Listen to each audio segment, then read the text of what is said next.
گرامی قدر اباب اللہ دا قرآن سنیے. اللہ قرآن نے فرما دینے عورت نے مخاطب نے میرا رب عورت نے مخاطب ہے. اللہ قرآن نے فرما دینے وَذْكُرْنَا مَا يُتْلَى فِي بُيُوتِكُنَّ مِنْ آيَاتِ اللَّهِ وَالْحِكْمَةِ إِنَّ اللَّهَ كَانَ لَطِيفًا خبیرا.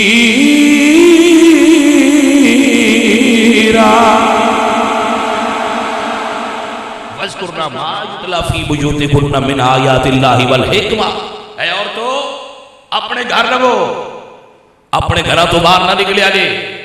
تہاڈا گھر وچ رہنا اور اللہ دا قرآن پڑھنا ہی تہاڈے واسطے عظمت دی دلیل ہے. لیکن ہن کی کریے, بندیاں نوں تے شاپنگ کرنی نہیں آؤندی جی. کوئی سمجھ آئیے کہ کوئی نہ گل نہیں. وہ بندیاں تے شاپنگ کرنی نہیں آؤندی, ایڈے بے عقل ہو گئے بندے ہونا. حالانکہ اللہ فرماتا ہے نا الرجال قوامون علی النساء, میں مرداں نوں عورتاں نالوں زیادہ عقل دیتا ہے. ہر لحاظ نال مرد نوں عورت تے فوقیت دیتی ہے, لیکن بندیاں تے شاپنگ ہی نہیں ہوندی.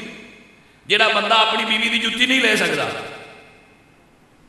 اور نکاح تو پہنا جُتی لینا سکھ لو. کوئی سمجھ آئیے کوئی نہ نہیں تے کمرے جُتیاں کھاؤ گے. کم از کم بیوی دی جُتی لینا سکھ لو. بیاہ کرن نوں روندے ہر بندہ آندا میں بھی بیاہ کرنا ہے, میں بھی بیاہ کرنا ہے.